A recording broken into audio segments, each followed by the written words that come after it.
किया आपने? आपको याद होगा सिमेट्री के क्वेश्चंस हैं जो हम हर क्लास में थोड़े थोड़े करते रहते हैं, सही है या नहीं? तो आज हम फिर उसी तरीके से स्टार्ट करेंगे। बहुत ही इंटरेस्टिंग और इम्पोर्टेंट टॉपिक है। हम स्टार्ट करने वाले हैं, जहाँ तक मुझे याद है 32 तक हमने सिमेट्री के क्वेश्चन डिस्कस किए, POS, COS एंड AOS। तो आज 32, 33 से स्टार्ट करेंगे, क्वेश्चंस डिस्कस करेंगे 15-20, और उसके बाद हम आगे बढ़ेंगे अपनी थ्योरी को, ऑप्टिकल की थ्योरी को लेकर आगे चलेंगे। सही है? चलिए सारे लोग कॉपी निकाल लें, 33 से करेंगे, ठीक है? So 33 eclipsed conformation of ethane, यहाँ से करना है। So we are going to, we are starting with homework discuss. आइए हम होमवर्क डिस्कस करेंगे। ये किस चीज़ का होमवर्क डिस्कशन है बताइए? थ्योरी कॉपी का। And as far question is concern 33, तो सारे लोग ध्यान से सुनिएगा, ठीक है? 33rd question is eclipsed confirmation है, और ये किसका है? ईथेन का। Eclipsed conformation of ethane.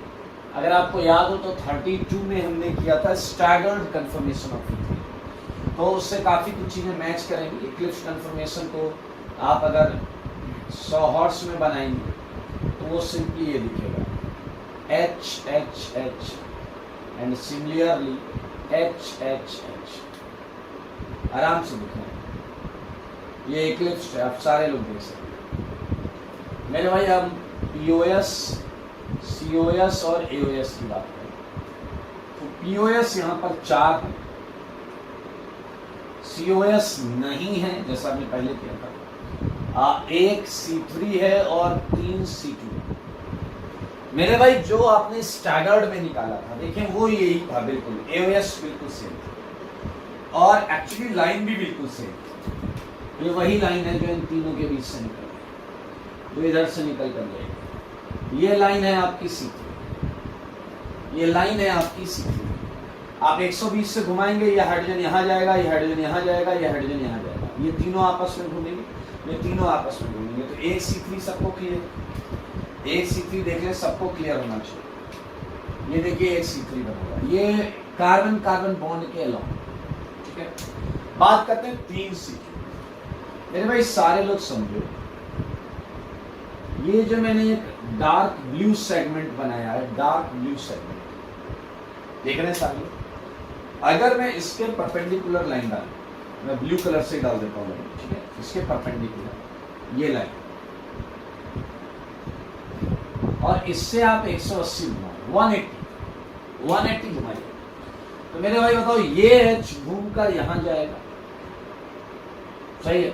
ये जो H है, अगर आप बाहर की तरफ इसे मान रहे हैं तो ये घूमकर 180 में वहां चला जाएगा, वहां वाला घूमकर ऐसे अंदर से बाहर जाएगा, सारे बदल जाए। तो क्या ये वाली लाइन इन दो H के बाइसेक्टर है या नहीं? इन दो H का बाइसेक्टर है या नहीं? वैसे इन दोनों H का बाइसेक्टर होगा, वैसे अंदर वाले दोनों H का बाइसेक्टर होगा। 1 2 3 C2, साफ साफ देख सकते। रही बात प्लेन ऑफ सिमेट्री, तो मेरे भाई इन्हीं दोनों H के प्लेन से काट, देखो carbon carbon bond H up H up, H इधर और तो एक इन दोनों H से कट कर, ये H मिरर इमेज और ये H मिरर इमेज।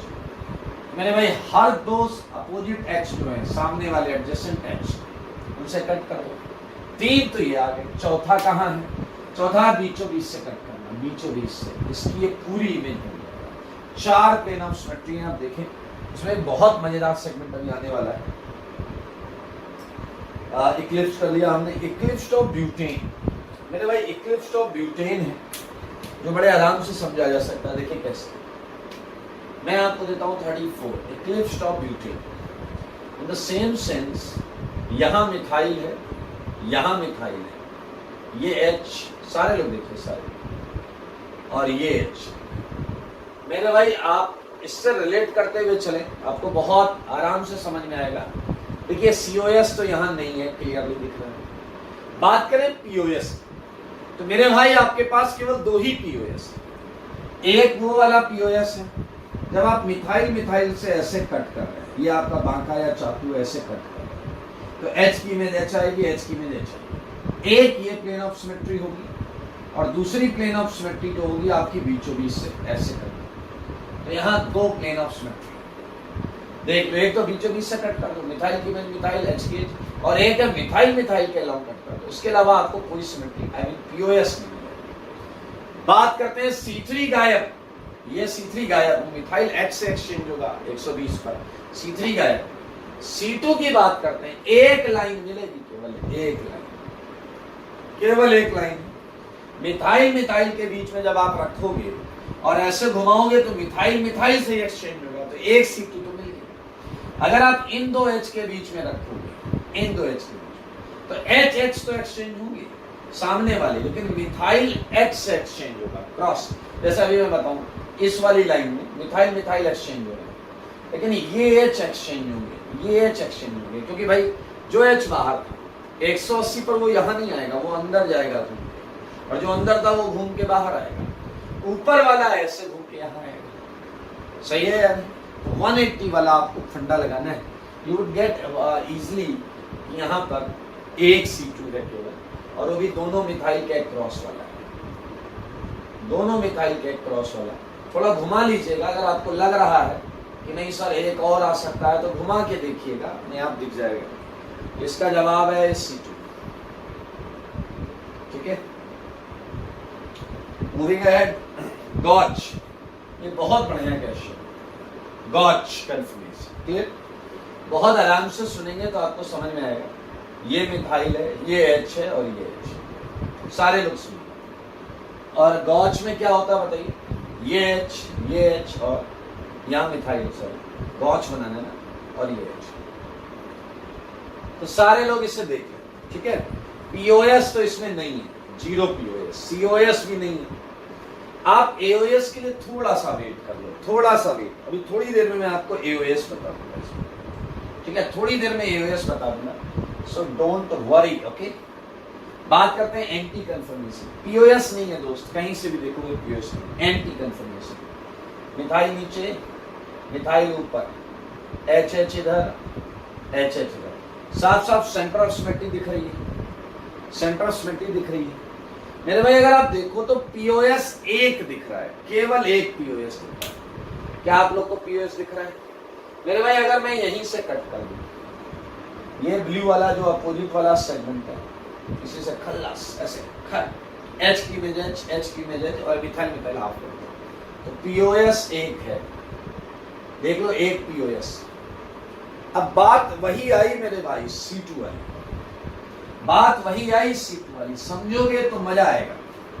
इस मिथाइल, इस मिथाइल, दोनों मिथाइल 180 पर है, तो मेरे भाई ये वाली जो लाइन आएगी, ये वाली लाइन, अगर इस लाइन से मैं 180 घुमा दूं, अगर इस लाइन से मैं 180 घुमा दूं, तो चलो जरा ध्यान से, ये मिथाइल आप है, रेड वाले को मिथाइल मान लो, ये आप है, और ब्लू वाले को, समझ रहे हैं आप? और लाइन बीचों बीच, बीचों बीच। तो ये मैं फिर वही काम कर रहा हूँ जो मैंने पिछली क्लास में बताया, जो मैंने पिछली क्लास में बताया, ठीक है। इस तरीके से हवा में समझाऊं, हवा में मिथाइल डाउन, 2H ऐसे, इधर आओ मिथाइल अप, 2H ऐसे, 2H ऐसे। इस लाइन से जब पलटोगे तो ये जो दोनों H हैं ऐसे हो जाएंगे, जो नीचे 2H थे वो ऐसे हो जाएंगे, और जो ऊपर वाला मिथाइल था वो नीचे हो जाएगा। बिल्कुल सेम आ रहा है, बिल्कुल सेम आ रहा है मेरे भाई, और आराम से देख सकते हैं। एक पीओएस और एक C2 अभी भी हमने प्रूफ किया, एक C2। ओके, तो ये मजेदार है, आप देख रहे हैं इसके मोस्ट ऑफ द कंफर्मेशन में एक C2 जरूर आ रहा है, ठीक है। तो गॉच वाले में भी एक बहुत बेहतरीन आंसर है, इसके गॉच में एक C2 आता है, इसके गॉच में एक C2 आता है। अभी मैं ये एक्सप्लेन कर दूंगा कि कैसे आया है, बिलीव मी एक्सप्लेन कर दूंगा, टेंशन मत लो, ठीक है। थोड़ा सा एक दो और कर लेंगे। 37 पार्शली इक्लिप्स्ड, 37 एंड 35 का आंसर बिल्कुल सेम, 37 एंड 35 का आंसर बिल्कुल सेम है। पार्शली इक्लिप्स्ड, मिथाइल आप न्यूमैन में भी बना सकते हैं, कोई इश्यू नहीं है, आप न्यूमैन में भी बना सकते हैं। ये देखिए आप POS no I mean 0, COS no, और बहुत मजेदार सेगमेंट है C2 वाला, तो मैं थोड़ी देर में भी आपको समझा दूंगा। एक C2, जैसे यहाँ एक C2 लिखा है गॉच में, वैसे मापा 40 तक जाके समझो, ठीक है। 36 वैसे क्लास में कर लिया था अपन। नाउ 38 को सारे लोग देखें, और 38 से हम बहुत कुछ समझ सकते हैं। 38 एक क्यूमलीन है, ये देखिए, और आपको याद है क्यूमलीन का प्लेन परपेंडिकुलर होता है, क्यूमलीन का प्लेन परपेंडिकुलर होता है, ये वर्टिकल प्लेन, और सारे देखिए ये हॉरिजॉन्टल प्लेन। तो प्लेन ऑफ सिमेट्री तो सीधे सीधे दो दिख गई, एक ब्लू प्लेन से काट दो तो इसकी इमेज ये आ जाएगी, और एक हॉरिजॉन्टल प्लेन रेड प्लेन से काट दो, रेड प्लेन से काटोगे तो इसकी इमेज ये आ जाएगी। तो मेरे भाई अगर मैं POS लिखता हूं तो POS क्लियरली 2 है, COS नो, COS नो है। अब समझने वाली बात, इसमें 3 सीट, इसमें 3 सीट। अब आपको अगर समझना है कैसे हैं वो 3 सीट तो मैं बताता हूं। एक तो ये देख लीजिए, ये लाइन C2 है, आप 180 डिग्री घुमाइए, ये एच इससे एक्सचेंज हो जाएगा, ये एच इससे एक्सचेंज होगा, यही घूमेगा, और ये वाला इससे एक्सचेंज होगा, ये वाला इससे एक्सचेंज होगा, वो बहुत सेम है। अब अगली जो 2 C2 हैं वो आपको समझनी पड़ेगी क्योंकि वो दिखेंगी नहीं, एक तो दिख जाएगी, उसको दिखाओ मेरे भाई, ये दोनों 90 डिग्री के पर हैं, एंगल पर, तो यहां से जो 45 डिग्री पर लाइन आएगी, ये भी एक C2 है, और इस C2 में ये हाइड्रोजन इस हाइड्रोजन से एक्सचेंज होगा, ऐसा ऐसा होगा, और ये वाला हाइड्रोजन इससे एक्सचेंज होगा। मेरे भाई एक और होगा, ऐसे देखते हैं, ऐसे हमारी इसके परपेंडिकुलर बाहर से जाती हुई लाइन, इसके ये अंदर से आई है, बाहर से जाती हुई इसी कार्बन से, उसमें ये हाइड्रोजन इससे एक्सचेंज होगा, और ये वाला हाइड्रोजन इससे एक्सचेंज होगा। ये बहुत बेहतरीन सेगमेंट है, आराम से सुनो। हॉरिजॉन्टल लाइन बहुत इजी, आसानी से दिख रही है, इससे ये एक्सचेंज, इससे ये एक्सचेंज। अब चलो मैं इसे हवा में बताऊं, हवा में बताऊं, हवा में carbon H double carbon H horizontal है, H। पहली लाइन तो यही है C2, ये इधर वो उधर, ठीक है। अगली लाइन क्या है, अगली लाइन दिख रहा है, इधर से ये 45 डिग्री पर, ये वर्टिकल प्लेन, ये हॉरिजॉन्टल प्लेन 45। इससे क्या हुआ, जब घुमाओगे तो ये वाला जो H है ये घूम के यहाँ आएगा अंदर, और बाहर वाला जो है वो घूम के नीचे जाएगा। ऐसी एक इधर से आ जाओ, इधर से कंडीशन, इससे घुमाइए तो इधर जो ऊपर वाला था वो घूम के बाहर आएगा। 3 C2। इसका एक इजीएस्ट वे भी मैं आपको बता सकता हूँ, इजीएस्ट वे। अच्छा बताओ, जब भी तुम 180 घुमा रहे हो तो ये कार्बन तो घूम के इसी जगह आ रहा है, क्या आपको पता है ये कार्बन घूम के इसी जगह आ रहा है, और ये कार्बन तो कहीं जा ही नहीं रहा, ये कार्बन तो कहीं जा ही नहीं रहा, ये कार्बन हर केस में यही था, ये कार्बन हर केस में यही था, ये वाला और ये एक दूसरे। तो मेरे भाई अगर आप समझदार हैं, देखिए इफ लगा हुआ है, कंडीशन, तो 2H ऐसे और 2H इधर ऐसे, तो क्या आप वाकई समझ पा रहे हैं कि दरअसल ये मीथेन जैसा केस है? क्या आप वाकई समझ पा रहे हैं दरअसल ये मीथेन जैसा केस है? समझो मेरे भाई, ये वाला सेगमेंट, ये वाला सेगमेंट मीथेन जैसा केस है। मीथेन में भी यही 3 C2 थी, एक ये वाली थी, एक इधर से आने वाली थी और एक बाहर से। This is the case very much similar like methane. So free C2 resembles a lot with methane for excess of symmetry actually. Excess of symmetry के लिए हम ऐसा सोच सकते हैं. So very interesting actually. Okay, so it was 38. Next question पे चलते हैं दोस्तों. 38 की बात करें, 39, एक मिथाइल लगा दिया आपने, एक एच को मिथाइल लगा दिया, 39 में एक एच को मिथाइल लगा दिया। सो आई थिंक क्लियर है, यही वाला, ये वाला पीओएस आएगा जो इसके थ्रू आएगा, ये वाला वर्टिकल वाला, क्योंकि देखिए जो अकेला है उसे आपको आधा आधा काटना पड़ेगा, उसे प्लेन से आधा आधा काटना पड़ेगा। मिथाइल अकेला है तो मिथाइल से ही प्लेन डाल दो, तो मेरे भाई इसमें क्या होगा, कार्बन कार्बन कट जाएंगे, एच की में एच आ जाएगी, तो एक पीओएस है, सीओएस नहीं है, and this time each kind of extra symmetry is absent, सारी गायब होगी, सारी गायब होगी, मिथाइल चेंज हो जाएगा इससे भाई। नाउ मजेदार क्वेश्चन है 40 so look at CH3 CH double C CH3 H something like CH3 है यहाँ CH3। देखना मजेदार, और भी एक दो तरीके बताऊंगा मेरे भाई। यहाँ पर POS नहीं है, COS नहीं है, एंड एक C2 है। अगर आप देख पाए तो बहुत अच्छी बात है, एक C2 है, किसे दिख गया? यहाँ जो 3 है ना, 3 उसमें से एक C2 यहाँ पर आ रही है। अब अगर आपको याद हो कि कौन सी लाइन पे क्या बदलता है तो आप उस C2 को आराम से पकड़ लो। लुक एट, ये मिथाइल अप है और इधर मिथाइल अंदर है। मेरे भाई जो अंदर वाली लाइन, अंदर वाली लाइन ये इस टाइप की लाइन, तो यहाँ पर भी हम ड्रॉ कर सकते हैं ये वाली लाइन, ये मेरे भाई मिथाइल को यहाँ पर क्लॉकवाइज एंटी क्लॉकवाइज से डिपेंड करेगा। ये मिथाइल यहाँ जाएगा, ये मिथाइल यहाँ जाएगा। आराम से देखो, एक C2 एक निकाल दो, ये कम समझ में आया। एक बार और समझो, एक बार और समझाते हैं, टेंशन नहीं लेना। आओ ये एक बार और समझाते, और इधर मैंने जो 2 गॉच वॉच वाले होल्ड पे किए वो भी समझा, ठीक है? मुझे याद है, टेंशन मत लेना कि गॉच ही बता। इस क्वेश्चन को 40th को मैं एक बार और समझाता हूँ, सारे लोग क्वेश्चन देंगे। एक और इजी मेथड है, सही है? ये वर्टिकल है, वर्टिकल, और ये हॉरिजॉन्टल है। अच्छा बताओ, अगर तुमने यहां से आंखें गड़ा दी, इसे देख रहे हो, निहार रहे हो आप, तो बताओ आपको कैसा दिखेगा? कुछ ऐसा दिखेगा ना, वर्टिकल। ये तो वर्टिकल दिखेगा, अप डाउन। और ये कैसा दिखेगा? आप यहां खड़े हो, आप यहां खड़े हो, तो लेफ्ट में एच दिखेगा, राइट में मिथाइल दिखेगा। तो मेरे भाई बहुत क्लियरली आप इस प्रोजेक्शन में भी सिमेट्री देख सकते हैं। आप इस प्रोजेक्शन में भी सिमेट्री देख सकते हैं। देखो, आपके हिसाब से ये लेफ्ट है, ये राइट है, ये अप है, ये डाउन है। तो ये लेफ्ट है, ये राइट है, ये अप है, ये डाउन है। तो even in this projection you can feel that C2 about which I am talking about.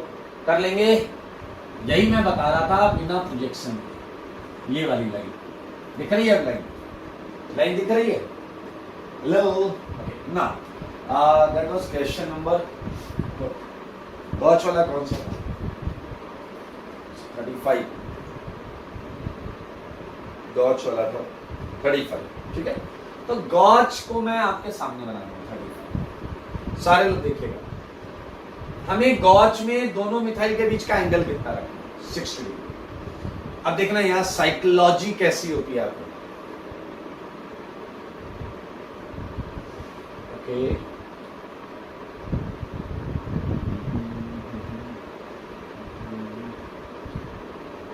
Okay, it's one of the methyl. ये देखिए, मैं न्यूमेन ही बना रहा हूं, थोड़ा सा अलग तरीके से बना।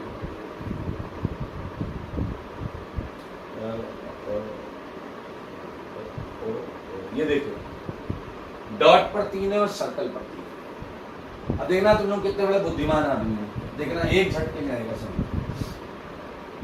टेल मी अबाउट दिस, कि अगर ये CH3 है एंड ये CH3 एंड ये H है, ये H है एंड ये H है एंड ये H। So you agree that this is gauche? Tell me, आप एग्री करते हैं ना, गॉच है ना ये? It's a 60 degree angle. It's a 60 degree angle. Look at, it's a gotch. ये 120 है, ये बीच में है तो 60, थोड़ा और अच्छा बना दो और पास बना दो ताकि आपको एग्जैक्ट गॉच दिखाई दे। देख रहा है सबको? बोलो भाई। तो यार ये तो बात की बात है। अब आप कहोगे हाँ सर C2 है। Now think about that line which is joining dot and circle. Think about that line. अब आप मुस्कुराते हुए मान लोगे अरे हाँ यार C2 तो है, अरे हाँ यार C2 तो है। अब आप बड़े आराम से मान लो so this methyl would exchange with this methyl. Okay, ये जितना इधर है वो उतना उधर है। So methyl this H would exchange with this H and this H would exchange with this H. So it's a gauge and you can easily find it कि यहाँ पर C2 है। Look at this C2. अब ये चीज अगर मैं ऐसे बताऊं, अगर यही चीज मैं ऐसे बताऊं तो I can't, मतलब I'm 100% श्योर कि आप नहीं मानोगे कि यहाँ C2 है, क्योंकि मेरे भाई आप अपने दिमाग पे जरा सा भी जोर डालना नहीं चाहते। मेरे भाई ये वही लाइन है जिससे मैंने आपकी गर्दन ना टेढ़ी हो, आपकी मुंडी ना टेढ़ी हो, ऐसा सीधे देखा और आपने कहा हाँ सब कुछ सही है। इसमें बस ऐसे देखना है and they both are same. ये मिथाइल मिथाइल एक्सचेंज होगा, ये हाइड्रोजन हाइड्रोजन एक्सचेंज होगा, ये हाइड्रोजन हाइड्रोजन एक्सचेंज होगा। तो pure C2, no issue with that. देख सकते हैं मेरे भाई। आपने ये भी देखा these two methyls are in perpendicular planes and because of that perpendicular plane हमें एक C2 मिल रहा है। तो आगे वाले क्वेश्चंस में perpendicular planes हैं तो हम बिंदास C2 ले सकते हैं। I can say with partially clear, आप कर लीजिए।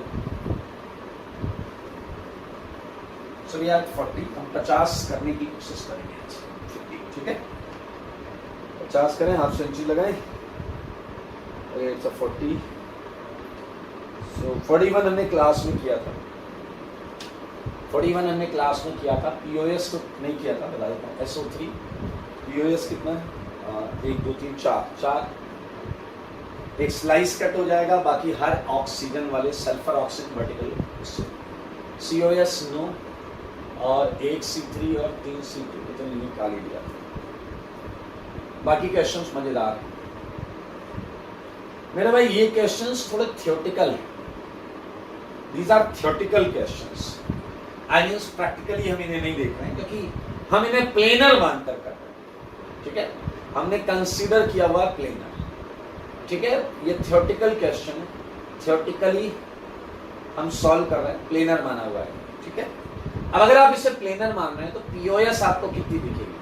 6 POS दिखेगी, COS नहीं दिखेगी, 1 C6 दिखेगा एंड दैट्स इट, बस और कुछ नहीं दिखेगा मेरे भाई। POS 6 कौन सी? हर अपोजिट कार्बन कार्बन के cross and her opposite bond के मिड पॉइंट्स के क्रॉस। लाइक यहां से भी काटो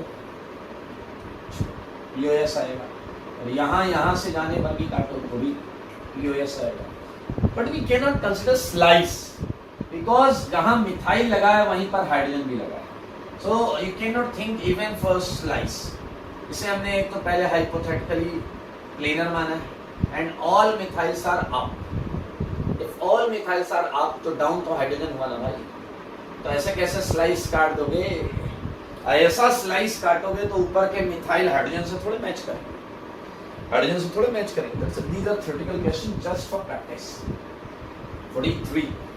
43 में एक dash, because of that dash इसके अंदर एक ही POS है, no COS and that symmetry is gone. No. मेरे भाई एक और चीज समझो, मैंने 42 में C6 बता दिया। क्या आपने समझ लिया था? क्या आपने समझ लिया था? ये जो लाइन है सबसे स्मॉल एंगल 60 डिग्री घुमाए तो देखिए मिथाइल मिथाइल एक्सचेंज हो जाएंगे। Look at these two methyl methyl exchange हो जाएंगे 60 डिग्री पर, तो ये लाइन C6 हो जाएगी। अब आप कहोगे यही लाइन C3 भी है, यही लाइन C2 भी है। आई एग्री, बट हम सबसे स्मॉल एंगल वाला लेते हैं, that's why this line is C6। 43 में एक डैश, तो उसी डैश के क्रॉस आपका प्लेन जाएगा। ठीक है, so that will be one plane of symmetry. कुछ लोग को ये डाउट होता है सर वो जो डैश और वेज है अपोजिट वाला, वहां से एक C2 हो सकता है, नहीं हो सकता सर। आप देखें वो सारे अप वाले डाउन हो जाएंगे। 44 what is it 44 same question I think 1 POS no COS and no axis. Same question, this time POS कहां से जाएगा? दोनों डैश के बीच से। आई थिंक क्वाइट इजी, ये प्लेन ऑफ सिमेट्री होगी दोनों डैश के बीच से। 45 the same question again see 1 no and no, okay, so 46 is a very good question, 46 is very good question। चलो ये वाले सारे कर लेते हैं, ठीक है। 46 में अब आप देखेंगे तो आपको POS दो दिखेंगे, एक तो यही है कि डैश डैश से काट दो ऐसे, और एक ये है ऐसे, सिमेट्री आ गई। दो POS नो COS एंड मजेदार चीज क्या है, एक C2, और ये C2 कहां से जा रहा है? मेरे भाई आप खुद सोचो, डैश को डैश पे पहुंचाना है, डैश को भेज नहीं, डैश को डैश पे। मेरे भाई परपेंडिकुलर लाइन है, इसको टाइट कर दो, इसका कर दो टाइट, ये dash dash wedge wedge wedge wedge पहुंच जाएगा। तो मेरे भाई इसका है प्लेन ऑफ सिमेट्री दो है, सेंटर ऑफ सिमेट्री नहीं है, और साफ साफ देख सकते हैं एक C2। बेटा देखो, अगर घर बैठ के तुमने होमवर्क नहीं किया और तुम सोचो कि हम होमवर्क नहीं करेंगे, सर समझाएं हमें एक बार में समझ में आ जाएगा, तो आप रहने दो बेटा।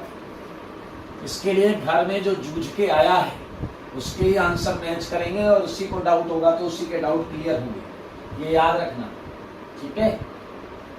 और मैंने बोला था इस चैप्टर से पंगा लेने की कोशिश भी मत करना। 47 talking about 47, what is that? 3 dash adjacent to each other, okay, so POS now we can easily see एक POS है ये वाला, COS yes, ये पॉइंट इस बार सेंटर ऑफ सिमेट्री, आपके अपोजिट डाउन, आपके अपोजिट डाउन, आपके opposite down, centre of symmetry आएगा। एंड व्हाट इज दैट, क्या बोलते हैं, access of symmetry 1 C2, 1 C2। कोई बताएगा ये C2 कहाँ है, कहाँ है ये C2?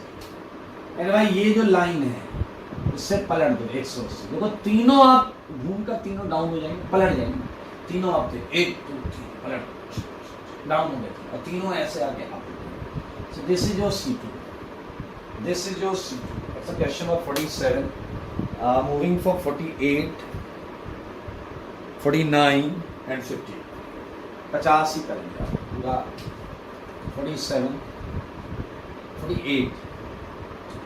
48 is a very good question, no POS है ही नहीं इसके में, and no centre of symmetry. ये अच्छा क्वेश्चन, ये अच्छा क्वेश्चन, ध्यान से देखो क्या इसके अंदर C2 है क्या, देखो मेरा क्या इसके अंदर C2 है क्या, सारे देखो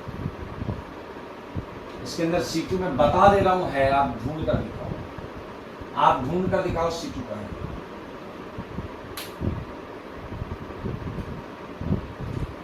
आप ढूंढ के दिखाओ C2 का है। मेरे भाई ये लाइन देखो, ये लाइन C2, अप डाउन हो जाएगा, डाउन अप हो जाएगा, अप डाउन हो जाएगा, डाउन अप हो जाएगा, डाउन अप हो जाएगा, up down. It's important question, ये अच्छा क्वेश्चन। C2 दिखता नहीं जल्दी, वैसे दिख जाना चाहिए भाई। आप ये रिंग पड़ी, ये अप है, ये डाउन है, ये डाउन है, ये अप है, तो ऐसे घुमाइएगा तो सब पलट के बिल्कुल सेम हो जाएगा।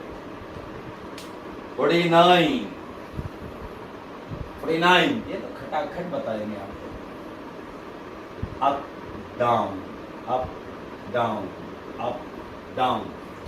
POS हर अपोजिट कार्बन से दिख रहा है, 1 2 3 POS, COS है, अप डाउन है, अपोजिट अपोजिट, तो लाइन मैच कर जाएगी। एक C3 है मेरे भाई, और 3 C2 है। C3 तो ये परपेंडिकुलर लाइन होगी, आप देखो ये डैश इस डैश पे, ये डैश इस डैश पे, ये डैश इस डैश पे 120 से आ जाएगा, और सिंगल वेज। C2 ये लाइंस होगी, अपोजिट बॉन्ड के मिड पॉइंट से, इससे डाउन अप हो जाएगा, अप डाउन हो जाएगा, डाउन अप हो जाएगा, and vice versa. And the last 50th, very good question. मेरे ख्याल से आप समझ गए होंगे। ये परपेंडिकुलर सिस्टम फिर से आ गया, ये परपेंडिकुलर सिस्टम फिर से आ गया, बहुत मजेदार है। पीओएस 0 है, सीओएस नहीं है, एंड एंजॉय करो बेटा। एक C2 है, एंड आई होप अब आपको समझ में आ चुकी होंगी ऐसी C2। आप इशारा करो C2 है कहां से। क्या आपको अंदर से आती हुई 45 डिग्री की लाइन दिख रही है? इससे ये ऑक्सीजन ऑक्सीजन एक्सचेंज होंगे, ये कार्बन कार्बन एक्सचेंज होंगे, ये कार्बन एक्सचेंज। ये परपेंडिकुलर प्लेन वाला वही क्यूलीन वाला कॉन्सेप्ट है जो हमने पहले भी किया। मेरे भाई 150 जैसा आधा घंटा निकल चुका है डिस्कशन में, तो अब हम अगली क्लास में क्या करने वाले हैं, 51 से 70 या 51 से लास्ट जो भी है, ठीक है। तो हम आगे बढ़ेंगे। लास्ट क्लास का जो लास्ट टॉपिक था वो महा इंपॉर्टेंट। लास्ट क्लास का लास्ट टॉपिक में मैंने आपको खूबसूरत कंडीशन लिखवाई थी, जिससे हम ये पता कर सकते थे कि दिया हुआ कंपाउंड ऑप्टिकली एक्टिव है या ऑप्टिकली इनएक्टिव। और इसके लिए मात्र आपको ये कंडीशन बताई गई थी एक्टिव के लिए कि ना पीओएस हो, ना सीओएस हो, ना डबल एओएस हो।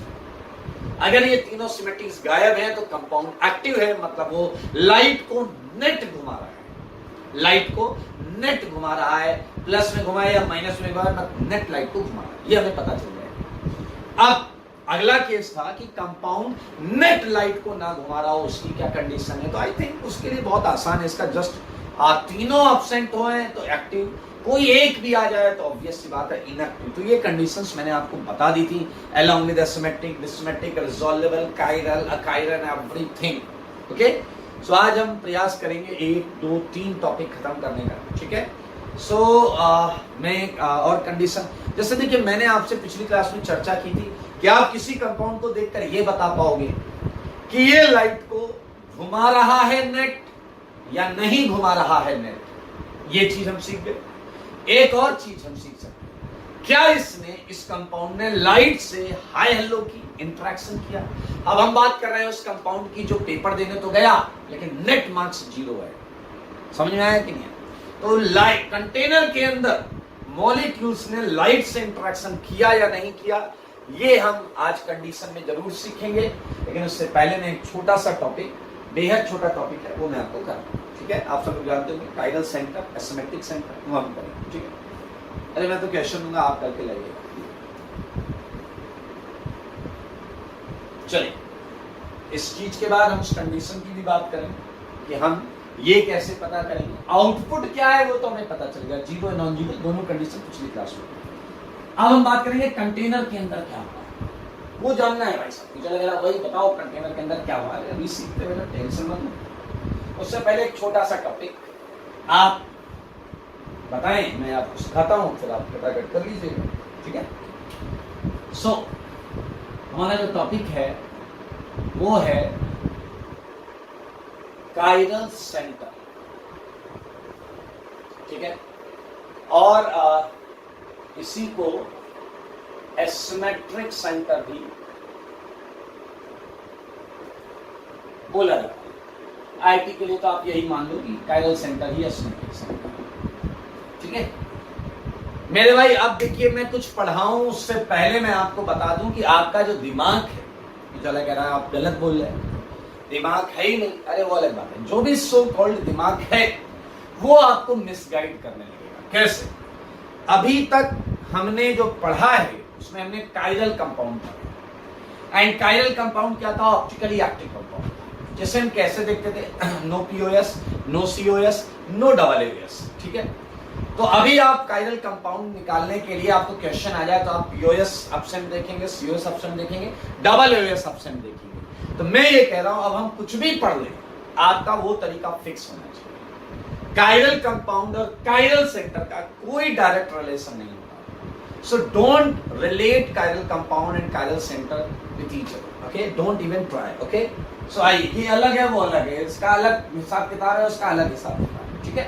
तो जो बताया गया जहां पर उससे ज्यादा क्वेश्चन लगा। आइए, so what is all about chiral centre, ठीक है, मैं आपको बताने जा रहा हूं। Look at sp3 hybridised sp3 hybridised centre. मेरे भाई ये मॉलिक्यूल की गारंटी नहीं ले रहा, ये पूरे कंपाउंड की बात नहीं कर रहा, ये सेंटर, एक पर्टिकुलर एक कंपाउंड में ये कोने में इधर उधर इधर सेंटर की बात कर रहा है, ठीक है। sp3 hybridised centre, clear, having. अच्छा बताओ, अगर कोई सेंटर sp3 हाइब्रिडाइज्ड, बहुत कॉमन सेंस का चीज पूछ रहा हूं, अगर कोई सेंटर sp3 हाइब्रिडाइज्ड है तो बताइए उसके पास कितनी वैलेंसी होनी चाहिए, कितनी बॉन्ड्स होनी चाहिए? 4, मैक्सिमम 4 बॉन्ड तो बनाएगा ही मेरे भैया, sp3 4 पर ही तो आता है। ओके, सो वो जो 4 वैलेंसीज हैं उस पे जो चीज लगी है वो डिफरेंट होनी चाहिए, ठीक है। sp3 hybridised centre having all 4 different valencies, different atoms slash groups। अगर एटम है तो वो अलग होनी चाहिए, लेकिन अगर ग्रुप्स हैं तो पूरे के पूरे ग्रुप्स अलग होने चाहिए। So this is so easy. आओ आओ बच्चों, मुझे बताओ, suppose this is a having p q, if it is sp3 तो ये डेफिनेटली टेट्राहेड्रल होगा। अगर ये sp3 है तो ये टेट्राहेड्रल होगा। आप देख सकते हैं अगर A आपका sp3 है तो ये टेट्राहेड्रल होगा, ठीक है। देखिए sp3 टेट्राहेड्रल, तो मेरे भाई sp3 तो हो गया सेंटर। A की बात करें, टॉकिंग अबाउट A, हम A सेंटर को चेक करेंगे कि A सेंटर कायरल है या नहीं, ठीक है। So what is the condition behind it कि A must be sp3 as soon, दिख रहा है, ये कंडीशन है पहली।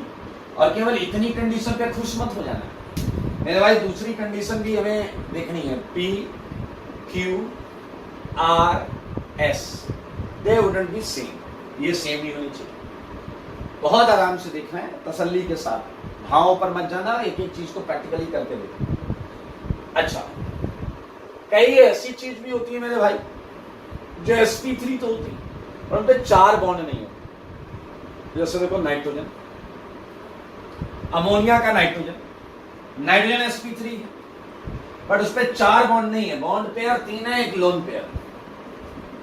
तो मेरे भाई इन 4 में कोई भी एक लोन पेयर हो सकता है, any one out of P Q R and S may be lone pair, may be lone pair, ठीक है। अच्छा, ये जो सेंटर है ना, कायरल सेंटर, ये कुछ भी हो सकता है, कार्बन, नाइट्रोजन, सल्फर, कुछ भी हो सकता है, सो रिलैक्स, ठीक है। Any one out of P Q R S lone pair. एक ने कहा एक क्यों, 2 लोन पेयर क्यों नहीं हो सकते? अबे डैश सेम हो जाएंगे, 2 लोन पेयर, क्योंकि तो चारों अलग चाहिए ना, 4 अलग चाहिए, मैक्सिमम 1 लोन पेयर हो सकता है। तो 1 लोन पेयर है तभी वो बाकी 3 बॉन्ड पेयर से तो अलग ही होगा, बाकी 3 को भी अलग अलग होना पड़ेगा, ठीक है। So this is the small condition, this is what about chiral centre. मेरे भाई अगर आप एक्स्ट्रा बुद्धि लगाना चाहते हो, एक्स्ट्रा बुद्धि, this centre is also called as asymmetric centre. Why? Just look at such kind of center never contains POS, COS, AOS and AOS। देखो नोट में सेकंड पॉइंट में मारता हूं तुम्हारे note, such kind of center, such kind of center, I'm talking about center, not talking about compound, okay। in this case इत्तेफाक से एक centre की वजह से पूरे कंपाउंड की प्रॉपर्टी एक्सप्लेन हो रही है, but this is all about for a particular centre. such kind of center having absence of, सारे लोग देखें, POS, COS, ऐसे एक सेंटर की अगर हम बात करें, AOS and AOS, okay, so that's why can also named as asymmetric center।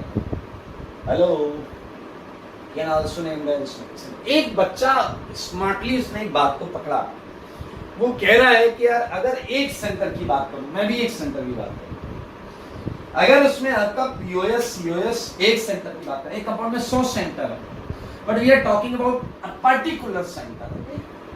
उसने कहा उसमें POS नहीं है, COS नहीं है, ये नहीं है, ये नहीं है, ठीक है। अपने को तो 3 चाहिए होता, POS, COS, डबल, उसमें 4 नहीं है, कोई बात नहीं। तो what he is thinking about कि इसका मतलब है एक सेंटर, पूरा मॉलिक्यूल क्या कर रहा है वो अलग बात है। वो मुद्दा अलग है, पूरा मॉलिक्यूल का मुद्दा अलग है। बट अगर एक सेंटर ऐसा है तो उस सेंटर ने लाइट से इंटरेक्ट जरूर किया होगा, क्योंकि आप देखो ना बहुत बड़ा क्लियर है, पीओएस नहीं है, सीओएस नहीं है, डबल एओएस नहीं है। ऐसे केस में तो आप बोलते तो ऑप्टिकली एक्टिव है, but at that time we were discussing about a compound, about a molecule, but this time we are using same concept, उसी कॉन्सेप्ट को यहां एक पर्टिकुलर सेंटर के लिए यूज करें। Look at this center having all 4 different valencies, because of that no POS, no COS, no AAOS is there. So इस centre के respect में तो लाइट ने इंटरेक्ट किया है, इस सेंटर के रिस्पेक्ट में लाइट ने इंटरेक्ट किया है, और इस सेंटर के रिस्पेक्ट में कुछ वैल्यू आई भी होगी। अब मान लो एक कंपाउंड में 2 सेंटर, इस सेंटर से इंटरेक्ट किया बिल्कुल, इस सेंटर से भी इंटरेक्ट किया बिल्कुल। अब मान लो इस सेंटर से इंटरेक्ट किया +10, इससे इंटरेक्ट किया +5, नेट +15 आ गया। लेकिन ऐसा भी हो सकता है इस सेंटर से इंटरेक्ट किया +10 और इस सेंटर से इंटरेक्ट किया -10, नेट 0 आ गया। तो मेरे भाई हम नेट की बात अभी नहीं कर रहे, नेट की बात हम कर चुके हैं। तो क्या आप ये बोल सकते हैं each chiral center must have to be interacted with light. I think this is very clear. ये हमने इसी पॉइंट पर देखो, इसमें ना पीओएस मिलेगा ना सीओएस, एक पर्टिकुलर सेंटर की बात हुई। This is all about. चलो कुछ क्वेश्चंस देता हूं मैं जिनमें आप कायरल सेंटर निकाल के आओ। मुझे ऐसा लगता है आप कुछ गलती ना करें, इसलिए मैं कुछ क्वेश्चंस आपको पहले देता हूं। लुक एट दिस कार्बन, मैं एक क्वेश्चन दे रहा हूं, CH2 CH2 and CH2।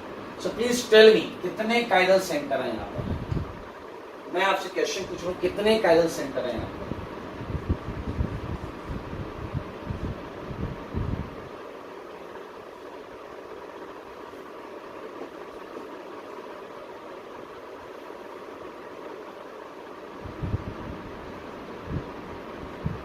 Okay, question number 1 में कितने कायरल सेंटर?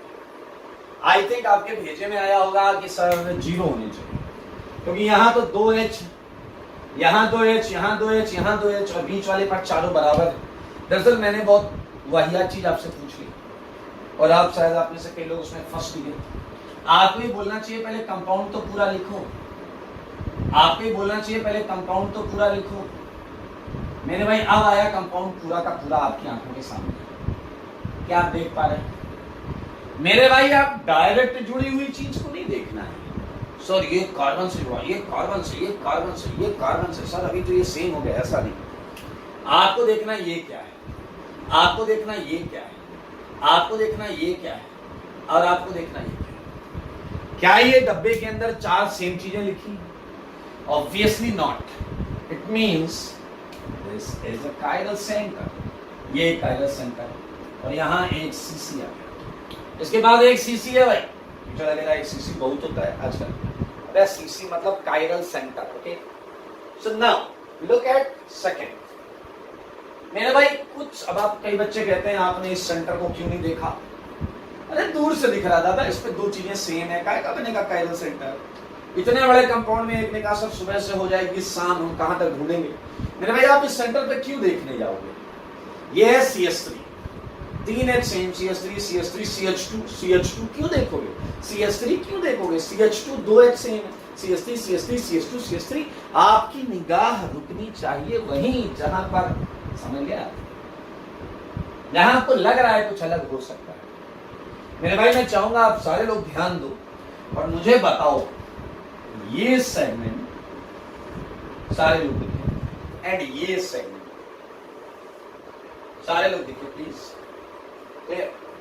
ये सेम है या अलग है आपको देखना पड़ेगा, ध्यान से देखना पड़ेगा। एंड आपको पता है यहाँ एक मिथाइल लगाया हुआ है, मैंने उस मिथाइल को चलो ऐसे कर देता हूँ, थोड़ा सा डार्क कर देता हूँ, और आपको पता है यहाँ एक H है, वो H में बनाऊं या ना बनाऊं? यू नो दैट कि देयर इज अ H, पता है या नहीं पता? So just tell me, left वाला और राइट वाला सेम है या अलग अलग? पिछला कह रहा लेफ्ट वाला छोटा, राइट वाला बड़ा। मैंने कहा कैसे? कह रहा ये सर्कल छोटा है, सर्कल बड़ा। अबे सर्कल नहीं देखना डैश, सर्कल के अंदर जो सेगमेंट है वो सेम है या अलग अलग, ये आपको। एंड आई थिंक क्लियरली दिख रहा है अलग अलग, क्योंकि अगर मैं इस सेंटर से लेफ्ट चलता हूं, लेफ्ट, तो मुझे अल्फा बीटा गामा डेल्टा ऐसे ही नंबरिंग करना, तुम PQRST कर दो, तुम 1 2 3 4 कर दो, तुम कोई चाइनीज लैंग्वेज में कर दो, कुछ भी कर दो, सारे कॉन्सेप्ट है अल्फा बीटा गामा डेल्टा। मेरे भाई क्या आपको साफ साफ लेफ्ट और राइट वाले अलग दिख रहे हैं? लेफ्ट वाले में आप देख सकते हैं गामा पर चीजें लगी हुई हैं, जबकि यहाँ बीटा पर लगी हुई हैं, सो दे आर डिफरेंट ग्रुप। तो मेरे भाई बीच में एक CC है इसके पास, बीच वाले सेंटर में एक CC है। This compound contains 1 chiral centre. देख लो तो मेरे भाई इतने तमीज से और इतने धैर्य के साथ देखना है। अगर आपको कोई सेंटर पर कायरल होने का डाउट है, आप बिल्कुल वहां जाइए, ऐसा ऐसा ऐसा देखो, ऐसा ऐसा पेन या पेंसिल रख देना, फिर देखना जुड़ी हुई 4 चीजें जो है वो पूरी अलग हैं यहाँ। ओके, सो मूविंग अहेड, मैं कुछ क्वेश्चंस देता हूं जो आप अपने घर से करके लाएंगे। बहुत वाहियात क्वेश्चन दे रहा हूं, आप आराम से करना है, गलती करके आ जाओ।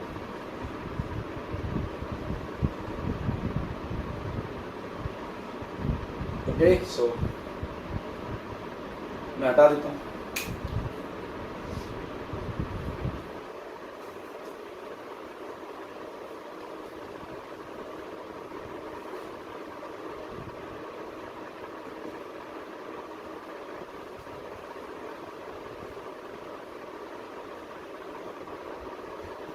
चार क्वेश्चन लिखे और कर लो भाई।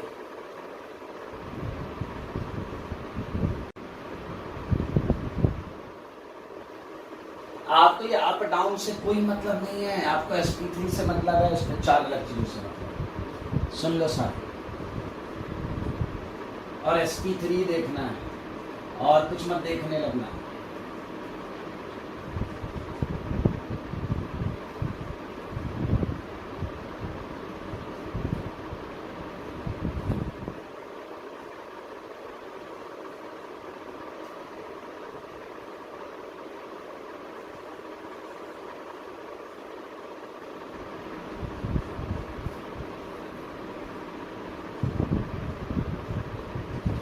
मेरे भाई रिंग में आप थोड़ा सा विचलित हो जाते हैं, सो आई डोंट नो क्यों होते हैं विचलित, तो मैं आपको रिंग वाले क्वेश्चन भी अभी करवाना चाहता हूँ।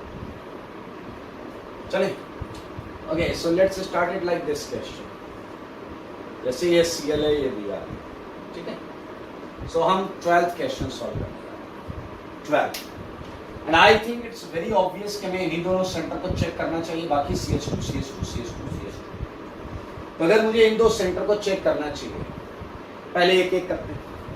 सो इस पर 4 चीजें आपको ढूंढनी पड़ेगी। एक, मेरे ख्याल से आप समझ गए, एक H लगाया यहाँ पर, ये 2 तो भाई साहब जमीन आसमान अलग दिख रहा है ना। आपको इधर चलना है और इधर चलना है, and you have to find a difference point, ठीक है। तो मेरे भाई जैसे आप इधर चलोगे alpha and alpha, and I think there is a huge difference even in alpha. This alpha is 2 degree carbon, whereas this alpha is 3 degree carbon. So इसकी ये साइड और ये साइड अलग प्रूफ हो गई है। It's quite easy. I think सबको दिख गया है, बोलो दिखा या नहीं दिखा। मेरे भाई this center is chiral, and same happened with this chiral center। तो इसके पास 2 chiral center है। इसके पास क्या क्या होगा? एक ब्रोमीन है, इसके पास क्या है? एक ब्रोमीन और एक हाइड्रोजन भी है, और ऊपर और नीचे वाला पार्ट डिफरेंट। That's why कर लेंगे आराम से। रिंग वाले को छोड़ दे देता हूँ।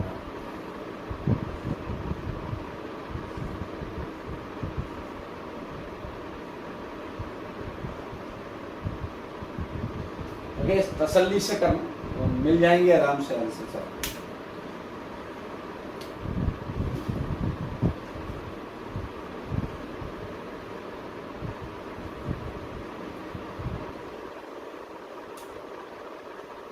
थर्टीन 14 क्वेश्चन के लो भाई, याद रखना है sp3 सेंटर ही देखना है बस।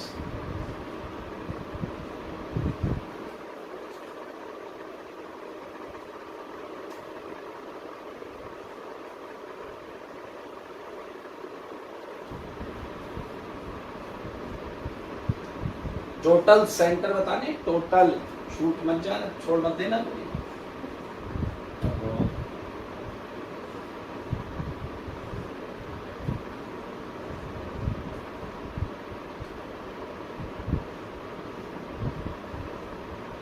ओके सो मेरे भाई कुछ बायसाइक्लिक कंपाउंड्स भी आपसे पूछे जा सकते हैं। तसल्ली से करना, जल्दीबाजी नहीं।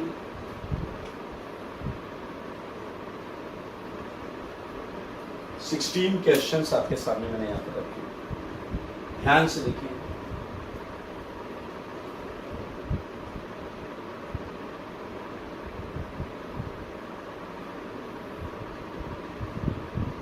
ओके, तो ये घर से करके लाना।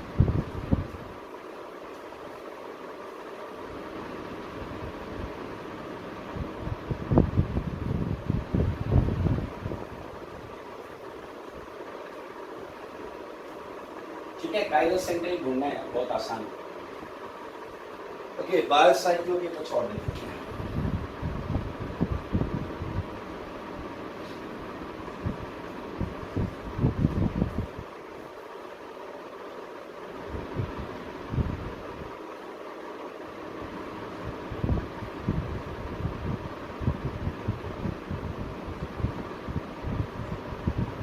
सेवेंटीन 18 पर आते हैं, 18 पर।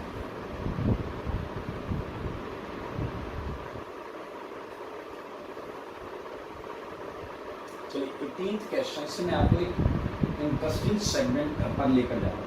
ठीक है, like you can make a idea for compounds, जो हमने अभी काइरल सेंटर में पढ़ा, उससे बहुत अच्छे से आइडिया लगा सकते हो। लाइक दिस, मैंने आपको कंपाउंड दिया CH3Cl, CH, ध्यान से सुनना अच्छा लगेगा, Br, CHICS, सारे लोग सुनना। काइरल सेंटर से एक लेवल आगे जाकर हम कुछ बात करें, बहुत आसान है एक्चुअली, बात भी बहुत आसान है, बट यहाँ से आपको एक मजेदार चीज मिलेगी। इफ समवन इज आस्किंग कि कितने chiral centre, how many chiral centres are there, so आप बहुत आराम से बता सकते हो, बिना किसी हिचक के बता सकते हो 3 काइरल सेंटर। सही है, बिना किसी हिचक के बता सकते हो 3 काइरल सेंटर।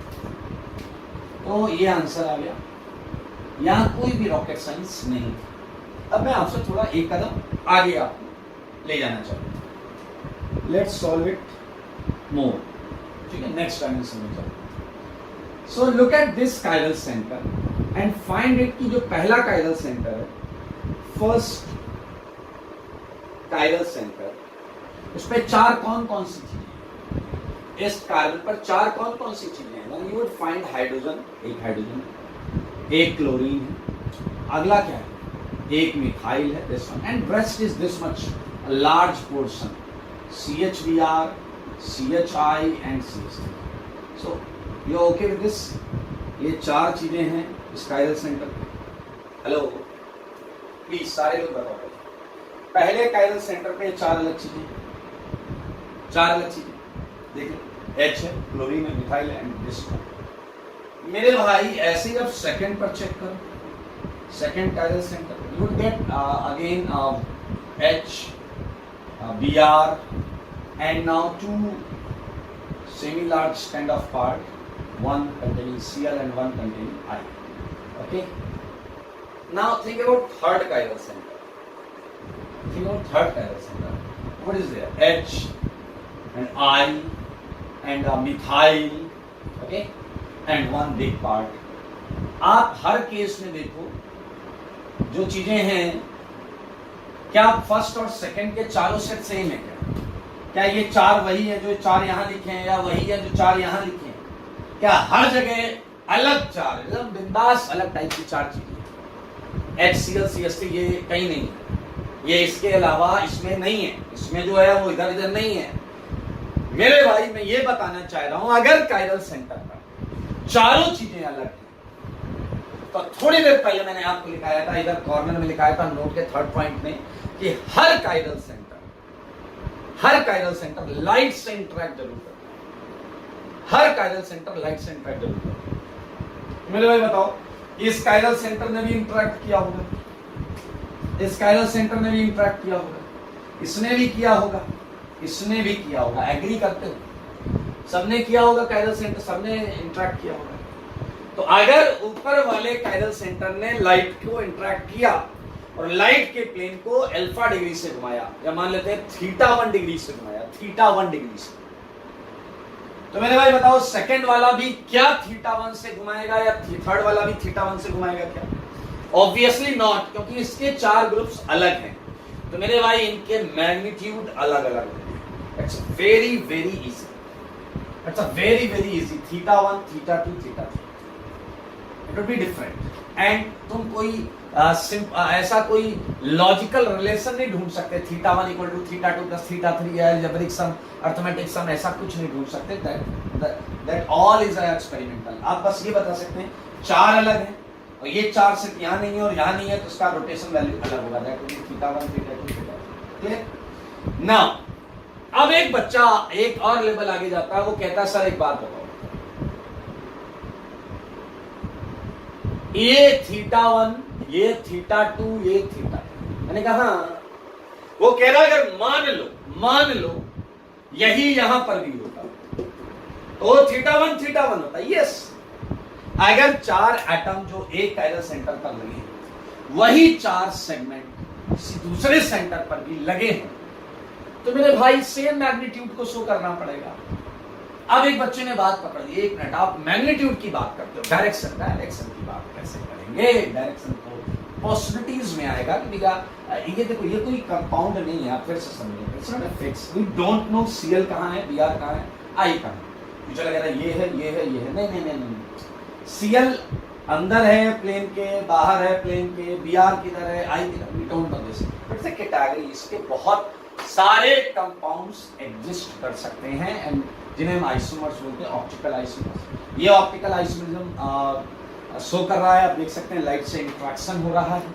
अब अगर आप थोड़ी बुद्धि लगाएं तो इस सेंटर का रोटेट करना इस सेंटर से इंडिपेंडेंट है और इस सेंटर का रोटेट करना इन दोनों से इंडिपेंडेंट है, इसका इन दोनों से सबका सबसे इंडिपेंडेंट है। तो क्या आप समझ रहे हैं? क्या आपको एक छोटा सा आइडिया आया कि अगर मैं पूछूं total number of optical isomer 2 की power 3 because all are independent cases, तो इसके पास 2 केस हैं, कौन कौन से? Plus θ1 minus θ1 plus θ2 minus θ2 plus θ3 minus θ3। Total number of optical isomers 2 की पावर 3। मेरे भाई एक बात बताओ, इस डिजाइन का कोई तो कंपाउंड होगा जिसमें ये रोटेशन होगा, बोलो कोई तो कंपाउंड होगा जिसमें ये रोटेशन होगा। मेरे ख्याल से आप ऐसे केसेस बनाओगे तो आपको 8 केस ही मिलेंगे 3 कायरल सेंटर पर। It's a very easy to use 2 की power 3 because these 3 are independent from each other. That's why compound probability वाला केस लगा सकते हैं, 2 की power n वाला आ जाएगा। तो मेरे भाई ये easy है। मैं कुछ क्वेश्चंस किसी भी हाथ पे आपको और दूं, उसमें आपको ये सब नहीं करना θ1 θ2, बस आपको पता होना चाहिए, ठीक है? चलिए मुझे बात बताइए 19 सारे लोग देखेंगे CH3 CHCl, बहुत मजेदार क्वेश्चन हुआ, बहुत मजेदार क्वेश्चन। ओके सो ध्यान से देखो और मुझे बताओ उसके अंदर पहले बताओ, पहला प्रश्न कायरल सेंटर देखिए, कायरल सेंटर देखिए, ठीक है? फिर उसके बाद रोटेशन की बात करूंगा। कायरल सेंटर मेरे ख्याल से अंधा आदमी भी बता सकता है या नहीं? 4 अलग एंड आई थिंक 4 चीजें अलग लगी हुई हैं, तो 3 कायरल सेंटर, 1 2 3। मेरे भाई अगर मैं बात करूं अगेन मैग्नीट्यूड की बात करूं रोटेशन की, तो सबका अलग अलग होगा, θ1 डैश θ2 डैश θ3 डैश, क्योंकि देखो सब कुछ अलग अलग लगा हुआ है। ध्यान से सुनना, बहुत अच्छी जगह लेकर जा रहा हूं। इधर भी मिथाइल HCl बड़ी वाली चीज है, अब आपको ये सेम नहीं लग सकता, ये इथाइल है, ठीक है? Now moving for next question. Next बेहतरीन question, look at board. CH3 CHOH CHOH, look at it's a Br suppose OH and CH. Carefully look at carefully। तो अब मेरे भाई मैं थोड़ी देर बाद कायरल सेंटर पूछूंगा आपसे, मुझे कायरल सेंटर बाद में बताना, कायरल सेंटर बाद में बताना, ठीक है? कायरल सेंटर बाद में पूछूंगा आपसे, लेकिन मैं आपसे काम करता हूं। ये लेफ्ट वाला पोर्शन, अगर मैं इस कार्बन पे 4 अलग चीजें पूछूं तो आप मुझे क्या क्या लिख कर दोगे, H, OH, CH3 और एक बड़ा सा पोर्शन बोलोगे CHBr, CHOH, CH3। Clear? I think it's clear. अब अगर आप इस वाले सेंटर की बात करो, इस वाले सेंटर, तो देखो यही चार चीजें यहां पर भी लगी, इस सेंटर पर भी ये चार चीजें लगी, इस सेंटर पर भी ये चार चीजें लगी। इंटरेस्टिंग बात क्या है, ये चारों अलग हैं, तो ये सेंटर काइरल प्रूफ हो गया और ये सेंटर भी काइरल प्रूफ हो गया। अब पूरा डाउट बीच वाले सेंटर, ध्यान से। अब अगर मैं बीच वाले सेंटर पर जाता हूं तो बीच वाला जो सेंटर है मैं इसे कलर से लिख लेता हूं, रेड कलर से। फॉर दिस सेंटर आपका दिमाग आपको क्या बोलेगा, यू हैव H, थोड़ा इधर से, you have H, you have Br, okay, and you have CH, CH3 and OH. So don't write it once. तीन ग्रुप थोड़े हैं, चार ग्रुप हैं, ध्यान से देखो, तीन ग्रुप नहीं है, चार ग्रुप हैं। तो वो जो दो ग्रुप लिखे हैं, I mean CH3, CHOH, उसे एक बार और लिखो। Okay, so this is CH3, CHOH. Look at, okay, these are the four groups जो बीच वाले कार्बन का होगा। सारे लोग सुनिए प्लीज। Okay, relax, chill. हम ये तो ढूंढ चुके हैं कि किनारे वाले काइरल सेंटर्स हैं और हमें अभी पता चला दोनों सेंटर पर चार चीजें बिल्कुल सेम। तो मेरे भाई अगर इसका मैग्नीट्यूड लेफ्ट वाले का अल्फा है तो मुझे बताओ राइट वाले का मैग्नीट्यूड क्या होगा, राइट वाले का। वही चार चीजें इस पर लगी, वही चार चीजें इस पर लगी। तो मेरे भाई आर यू श्योर अबाउट कि इसका भी अल्फा होगा, इसका भी अल्फा होगा। ओके, सो नाउ आप अभी भी सोच रहे होंगे यार बीच वाले कार्बन के पीछे क्यों पड़े। मेरे भाई देयर इज अ चांस कि बीच वाला कार्बन भी काइरल हो। देयर इज अ चांस, कैसे? By having same atoms and groups at two chiral centres guaranteed only for magnitude, only for same magnitude of rotation. सेम चीजों का होना केवल इस बात की गारंटी है कि अगर इसका रोटेशन अल्फा होगा तो इसका भी रोटेशन अल्फा होगा, केवल इस बात की guarantee. But you can not make a guess for direction. Might be possible it is plus alpha and what are the other case, इधर माइनस अल्फा भी हो सकता है। If this part is interacting differently with light, like clockwise sense plus alpha, and if this part is interacting in different pattern, different direction in anti-clockwise sense, तो इस carbon पर actually चार चीजें different होंगी। H, Br and this interacting clockwise and this interacting anti-clockwise, so obviously they would not be same. चारों अलग हो जाएंगे, चारों अलग हो जाएंगे। It means this carbon can be have like a chiral center, can be have। एक बच्चे ने कहा अच्छा जब ये भी क्लॉकवाइज हो वो भी क्लॉकवाइज, तब नहीं होगा, तब नहीं होगा। लेकिन अगर आपसे पूछा जाता है इस कंपाउंड में कितने काइरल सेंटर हैं तो आपको पूरे केसेस काउंट करते हुए आंसर 3 देना पड़ता है। उसे 4 फिंगर्स 3 देना पड़ता है ना मजेदार? बोलो है ना मजेदार? ये काइरल सेंटर है 3, ये काइरल सेंटर इसमें है 3। ये आईटीजे में आया हुआ क्वेश्चन, काइरल सेंटर है 3। पीछे लग गया सर बाकी जगह कितना बढ़िया था, 3। अब मजा आ रहा। यहाँ मैंने कहा यहाँ क्या गड़बड़ है, मैंने कहा यहाँ क्या गड़बड़ है, कह रहा बीच वाला सेंटर कंफ्यूज आ रहा है। हमने कहा काय कंफ्यूज आ रहा है, कह रहा लेफ्ट और राइट वाले का स्ट्रक्चर सेम लग रहा है, लेफ्ट और राइट वाले का स्ट्रक्चर सेम लग रहा है। मेरे भाई ये कंफ्यूजन क्रिएट करने वाले सेंटर को ही एक नाम अलग से भी दिया जाता है और वो है स्यूडो काइरल सेंटर, वो है स्यूडो काइरल सेंटर। बीच वाले सेंटर को ही एक अलग से नाम दिया जाता है pseudo chiral centre. And now you can have the idea why which kind of carbon can be named like pseudochiral center, having left and right chiral centers with same structural set। एक ऐसा centre, मैं एक definition बताता हूं, एक ऐसा centre जिसका chiral होना या ना होना उससे जुड़े हुए ग्रुप्स पर डिपेंड करेगा, दैट इज pseudochiral center। वैसे pseudochiral center आपको जहां दर्द होने लगे, जहां दिक्कत होने लगे, पीछे लगे दर्द हमारे कहीं और होता तो क्या वो pseudochiral? जब क्वेश्चन करते समय, कायरल सेंटर के क्वेश्चन करते समय अगर आपको दिक्कत होने लगे और ये कंफ्यूजन है, ये है या नहीं है, क्योंकि इधर भी है, दोनों सेम है, बीच वाला सीधे कायरल। यहाँ काय का दर्द है, ये तो अलग है, ये अलग है पक्का, ये हमेशा जन्म जन्म तक कायरल रहेगा। ये किसी का मोहताज नहीं, आजू बाजू सेम वहां पर, ये भी किसी का मोहताज नहीं भाई, ये है मोहताज। ये जब सेम होंगे तो ये कायरल नहीं होगा, जब ये सेम नहीं होंगे तो ये कायरल होगा, लेकिन कायरल सेंटर में हमेशा गिना जाएगा। इसे एक अलग से भी नाम देते हैं, स्यूडो कायरल सेंटर। तो पूछे स्यूडो कायरल सेंटर में बीच वाला कंफ्यूज यार, स्यूडो फोर्स फिजिक्स में सुना होगा उस टाइप का थोड़ा सा। ओके, कुछ बच्चे कहते हैं तो टोटल कायरल सेंटर 4 हो गए क्या? 3 और 1 4 लपड़ मार देंगे, 3 है, 1 2 3। ठीक है मेरे भाई, मजेदार चीज ये आपको समझनी है। 20 क्वेश्चन हो गए, तो मैं चाहूंगा कि आप 19 के बाद एक हेडिंग डाल दीजिएगा स्यूडो कायरल सेंटर की। ठीक है, 19 के बाद एक हेडिंग डालिएगा स्यूडो कायरल सेंटर। इधर इस जगह पर pseudo chiral centre just before 20 and यहाँ पर 5 लाइन का गैप रख लेना। ठीक है, और अपने मन की बातें जो रिलेट हो रही हो इससे लिखो। Okay, so few other questions. मेरे ख्याल से दूर से ही आपकी निगाहें देख लेंगी स्यूडो कायरल सेंटर। बताओ 21 में है या नहीं? बोलो बोलो 21 में। उसकी निशानी ही यही है, वही सेंटर स्यूडो कायरल होगा जिसके लेफ्ट राइट या ऊपर नीचे पार्ट ऑलरेडी स्टीरियो कर रहा हो विद सेम स्ट्रक्चरल सेगमेंट, और उसका स्टीरियो करना जरूरी है।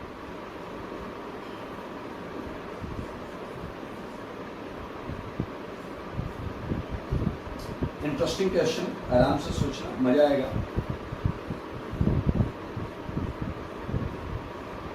CH3 HCl HBr HOH HCl HBr CH3 25 CH3 HCl HBr HOH HBr HCl CH3। So I hope आप चीज़ों को समझ गए।